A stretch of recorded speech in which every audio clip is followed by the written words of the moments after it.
All right. Okay. I think we have like 70% of your attention. So we will get started. All right.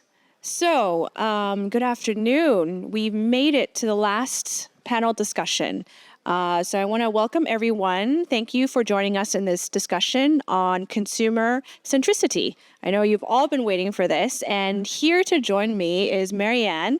So she is the Manager of Consumer and Market Insight at Prina AOA. Welcome, MaryAnn. Yes, thank you so much for inviting me.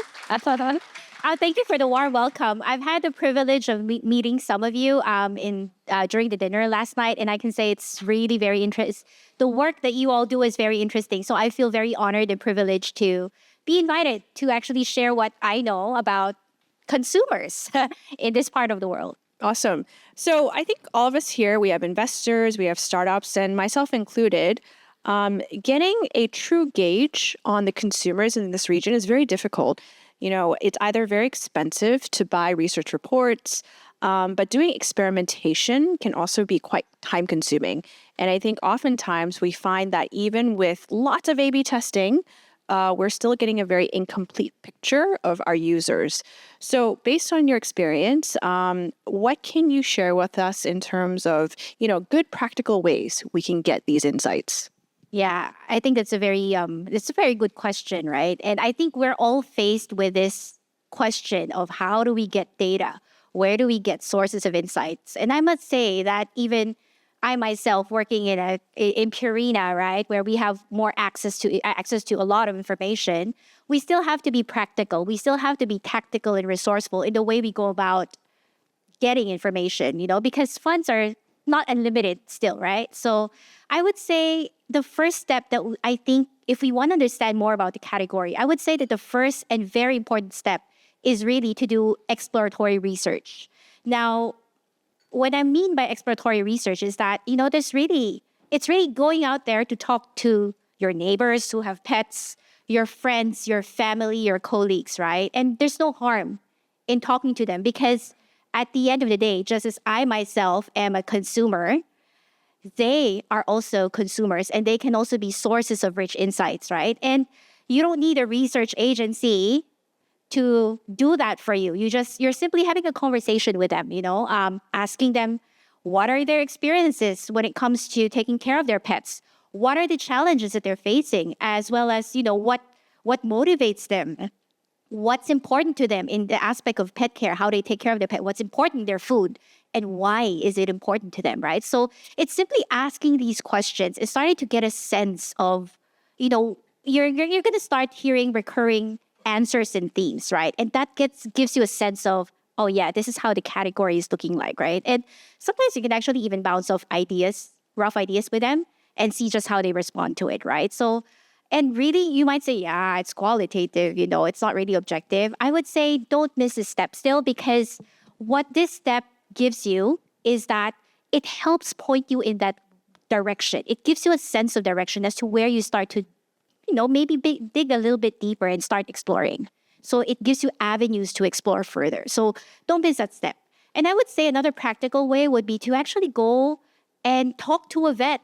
You go to a vet clinic, you ask, maybe you can have coffee or have lunch with them and ask them, what are their experiences when it comes to, when pet owners come to them, what are the type of questions that that keeps getting asked? What do pet owners ask them about? What are they most worried about? What are their experiences when it comes to this world of, diagnostic devices, right? So that could be something that you can do.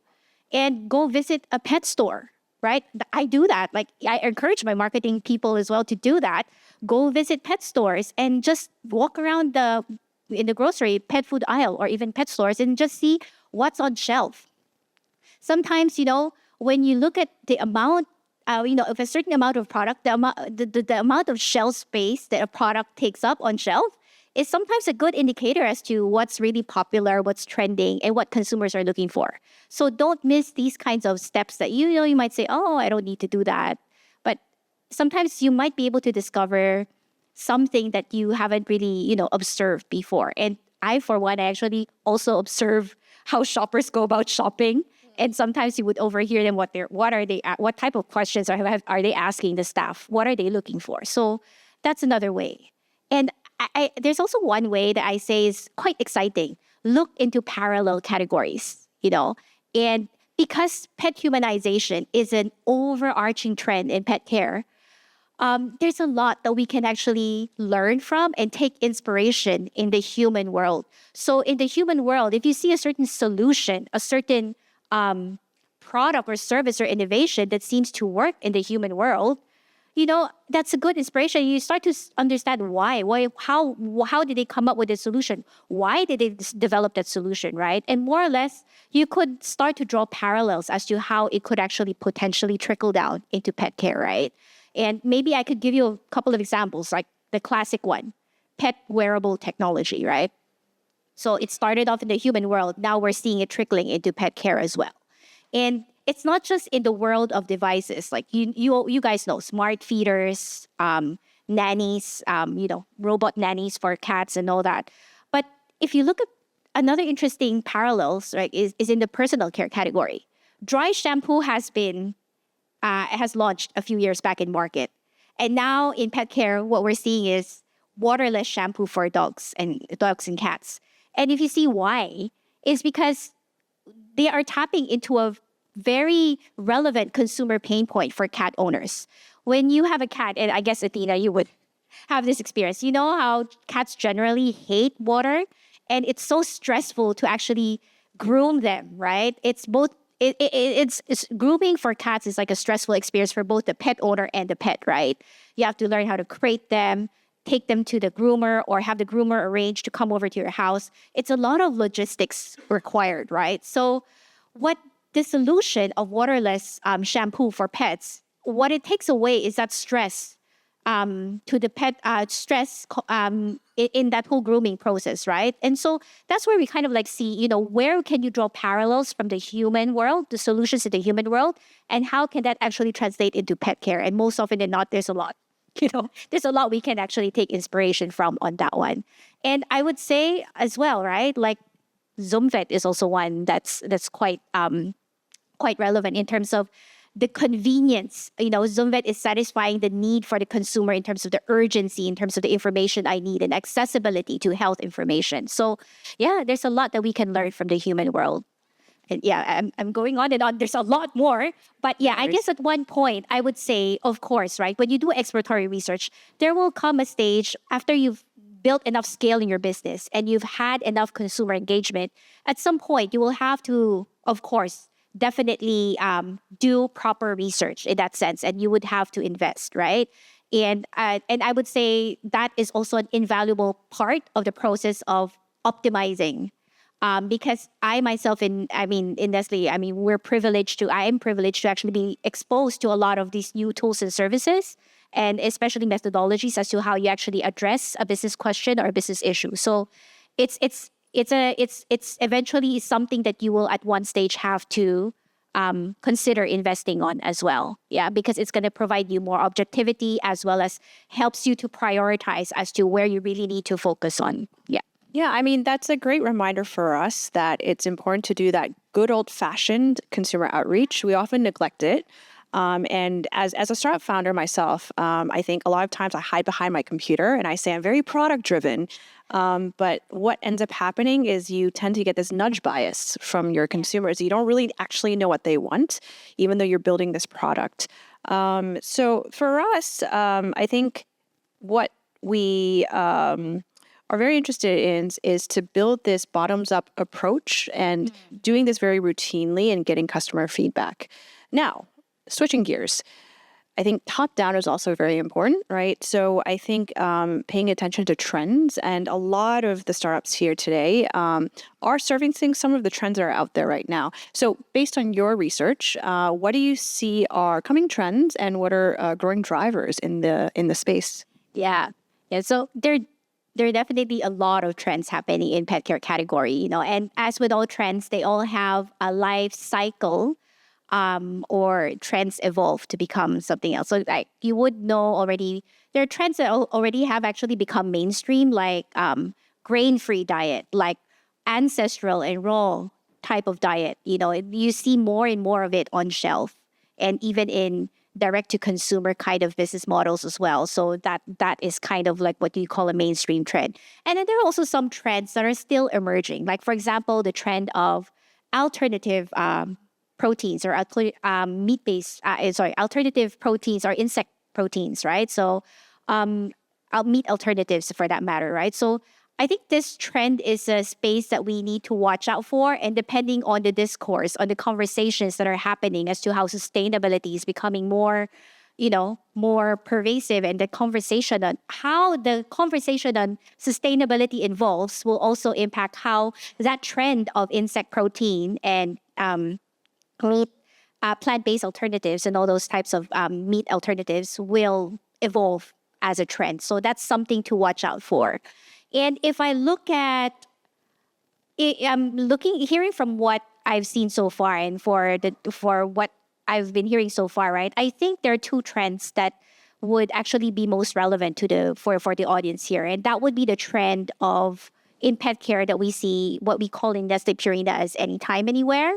And this trend really is spurred by this kind of macro force on digitization. How technology is becoming really more pervasive. It's becoming embedded into the fabric of our everyday lives. Like, we are growing more reliant into technology and digitization. And, there's this increasing consumer expectation that, with the digitization of the solutions that we have, it's going to offer us the convenience and the flexibility to be able to organize ourselves with our own busy schedules, right? It helps us manage our lives better. And I would say how it trickles into pet care is because us as pet parents, we know that there are responsibilities that come with being a pet parent, right? And if there's any solution or innovation that can help us manage and become more responsible and better pet parents, then yes, I mean, that's a trend that we see happening right now, even in the space of pet care. And if I talk about anytime, anywhere, you would know already devices that can help monitor and track the pet's health, monitor the activity levels, wearables. I would also say that actually in the space of e-commerce, so when I talk about anytime, anywhere, right, it's not just about wearable devices that could monitor your pet's health. It's also about how the space of e-commerce, you see, this space is growing quite fast. And more people are adapting to purchasing or, going online shopping, right? And being able to, so the expectation from a consumer is that the need to satisfy or fulfill that need, right, in terms of the solution, the need for immediacy becomes like the benchmark is higher now, right? There's an expectation that I want it now in my own terms, as well as, I want it fast, right? So in that sense, with the growth of quick commerce, satellite commerce as well, right? What we're seeing more and more is pet, I think the model of DTC, right? Like, they would offer solutions as to, say, vending machines. You see that around in Singapore, like treats, dog food being offered in vending machines where you could conveniently actually just purchase pet food in a dog park. You don't have to go all the way out to a pet store to buy the pet food, right? And I would say freshly prepared food is also one, because more and more pet owners do not have time to prepare fresh pet food for their pets, right? And you want to give the best quality pet food for your pets. And so actually there's this one, Mini Monster in Thailand. They actually offer personalized, you can customize the protein for your pet food, for your dog food, and then they prepare it for you in their kitchen, freshly prepared, and then deliver it to your home on a weekly or monthly basis. So we see these kinds of trends happening in the space of anytime, anywhere. And ultimately, it's to cater to the consumer pain point of the need for immediacy, the need for a convenient solution that helps them, manage their busy schedules and helps them become, makes their responsibilities that comes with pet parent a bit easier for them to manage as well, on top of their thousands of other responsibilities. So that's I think one trend as well. All right. I really like the idea of anytime, anywhere. So when we first started Zoom Vet, we were building it to address the accessibility gap, right? And over time, what we then realized is that accessibility isn't enough. pet owners are very high touch. They're taking care of their pet children. So they want to know that the advice they're getting is qualified. They want to know that the products they're getting are of a certain quality. And what you start seeing is that idea of humanization. When you're providing a service, you have to make sure that you're treating their pets like they're a part of the family. So you had mentioned humanization before. So maybe you could share with us, what are sources that we can draw inspiration from for this humanization trend? Yeah. So yeah, as I mentioned before, like pet humanization, it's an overarching trend, right? So increasingly, pets are becoming part of the nuclear family. So what tends to happen is that the pet owner tends to project their own sets of values, beliefs, and ideals onto their pet. And it shows in the way they treat their pets to solutions, services, as well as products, that they offer or they give their pets with, right? So I think that's a very interesting space because we call this trend in Purina as more of, the need for the pet owners to give their pets an elevated experience, right? And when I talk about elevated experience, it's really this kind of trend that pet owners are now increasingly looking for experiences where it's very inclusive, immersive, and enriching and enables that deeper bond or connection with their pets. So it's all about that, how can I understand my pets better? How can I strengthen the relationship that I have with my pets? Because they treat their pets as their own child, as as they would treat their loved ones, right? So they're willing to kind of invest in that, right? So some of the trends that I see here is that I think that's one interesting trend in South Korea. Burger King has actually partnered with Harin Pet Food, which is a very big pet food company in South Korea, and what they've come up with is actually the real dog per menu. So instead of the Whopper menu, they've actually included in their menu food that is actually human grade and that both the human and the pet could actually eat and enjoy a meal together inside Burger King. And so that tells you the level of kind of humanization that's happening. Like pet owners now are really wanting experiences that feels very much like I can experience this alongside with my pet, not to mention pet spas and pet-friendly hotels, right? So I think this humanization is really a key driving force as to how the trends, as well as to how this the premiumization of the category is gonna go to as well. So, what other examples can I give in terms of humanization as well? Yeah. Yeah. Oh, another one it would be in the world of devices. There's also what we call the Pet Pulse. So, Pet Pulse is again a South Korea company that they actually have developed this collar that actually detects the dog's emotions. It's AI powered technology. So when the dog barks, it actually detects the dog's emotions and tells you how the dog is feeling. So that enables the pet owner to actually understand and sense what their pets are feeling at that time, right? And then anticipate, and then provide a solution. Like if my pet is feeling anxious, of course, I go in there and comfort him and make him feel safe and all that. So again, this is another technology that enables a kind of deeper connection and, enabling the pet owner to understand their pets better and not just in the health context, but even in the emotional well-being context as well. So yeah, I think those are a couple of examples. I have a lot more, but I can't remember off the top of my head. No, that's great. After you can still, yeah.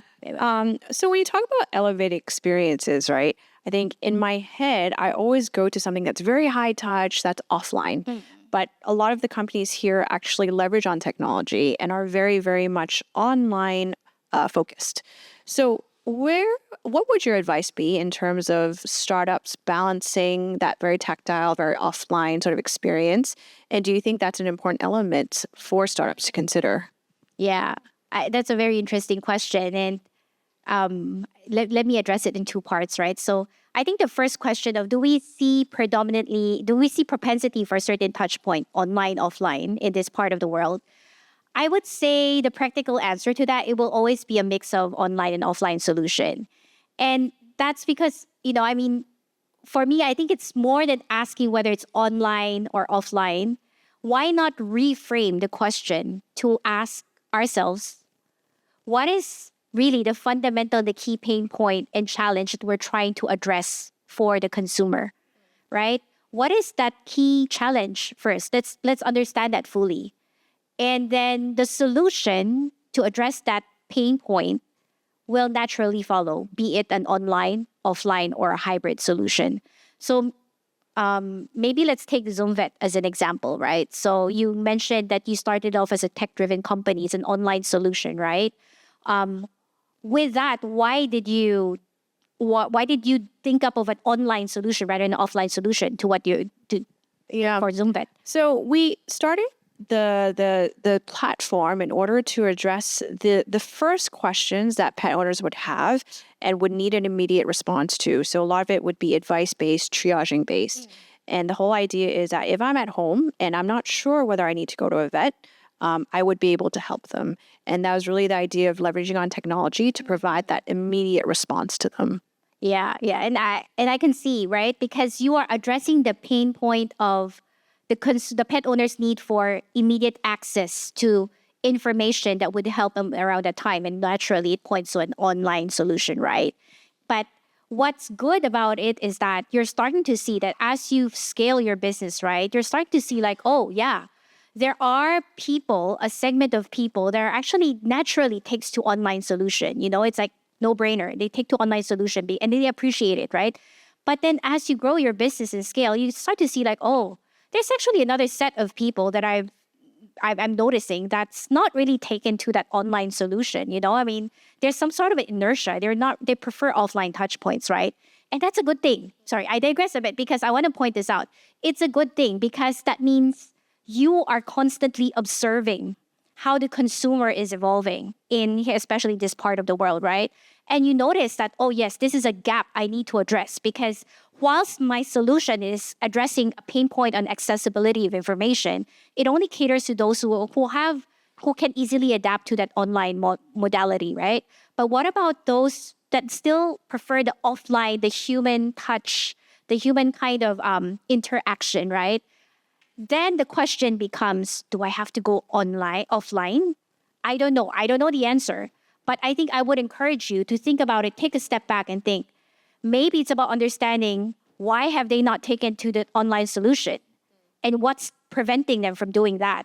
What other pain points can you be addressing that your online solution could possibly cater to, right? And it could be that. So it's understanding what are their pain points and seeing, do you need to develop another innovation or solution for this set of people? Or could there be a way to extend your online solution to cater to these people as well? So I think it's always go back to the question of what is that fundamental pain point that you're trying to address? And I think it pretty much points you in the right direction as to how you're going to, pivot, how you're going to, adapt and, how you're going to change or pivot, basically. I see. So at this point, I'm going to turn to the audience. We have time for one or two questions. So does anyone have any questions on, consumer insights, market research? Feel free. Veterinary telehealth is incredible, and a lot of people have been excited about it for a while. But we also saw a spectacular failure last year in the US with Fuzzy. And there was a lot of excitement around Fuzzy, and they certainly raised quite a lot, around $80 million. Can you comment on why Fuzzy failed and what lessons you've learned from that and what you will specifically do differently? Because I think there is strong potential, and would like to know your thoughts on it. Ooh, that's a big question. I think for me, we use this as a case study. Unit economics was a big issue. I mean, the U.S. is a huge market, and they had raised quite a lot of money. So the expectation was that they were growing at, big multiples year over year. And so when you look at their financials, they were spending a ton on marketing. They were spending a ton on customer retention. But the problem was that they were relying a lot on their subscription fees. They were offering a lot of services for the amount that was being paid, without really realistically thinking through things like ARPU, right? How do I increase share of wallet? How do I make sure that pet owners are utilizing more of my services? So for most of their history, and we looked at them as sort of, a leader in the industry. So we were replicating their model, but at some point in time, we realized this can't work, because if I'm offering unlimited consults, people will take advantage of that. And what they'll start doing is, let me try to see if I can game the system to find my own treatment and have it be vet qualified to a certain extent. So the way that we've adapted, especially in Southeast Asia, is that, and if there are any vets here, don't be upset when I say this, is that we see vets almost as sales agents, right? When you're doing a consult, not only are they giving you a diagnosis, but they're selling you a treatment and they're selling you a solution. And you want to make sure as a provider that your users are buying it. And so what we look very carefully at is, what are the types of conditions we can actually treat? Based on those conditions, what are pet owners actually buying in order to treat those conditions? And then we tailor our marketing to focus on those. For everything else that might be a little bit more complicated, maybe the treatment is too expensive for them to buy online, we don't bother. And even in some cases, we might reject those cases and say, why don't you just go directly to a clinic? Because taking those cases would result in immediate loss for us. So I think being very data-driven, looking at the fundamentals of unit economics of every consult that's coming in is fundamental to survival. Yeah, thank you. And just as a follow-up, what sort of data would you like to collect to enable your vets to better diagnose and prescribe a greater number of conditions? All the hard questions. I mean, I think a more holistic view on the pet is really important, because what we're seeing, what we're able to collect is very transactional data. So even for myself, I have 3 cats, right? I don't bring them to the vet when they need to. So every time I go, there's only a very small sliver of information that my pets can get. But if I can get a more holistic view, so what kind of food are you eating? What kind of preventatives are your cats on? Have you been timely in giving it to them? Then you can formulate much better predictive sort of solutions for those pet owners. And what we want to focus on isn't just the tail end of the healthcare journey when the conditions arise, right? What we want to do is to come in as early interventional partners. So we really want to be that wellness partner for you. We really want to be the preventive care partner. And that's how we see our company as well. It's more wellness. It's not so much healthcare right now.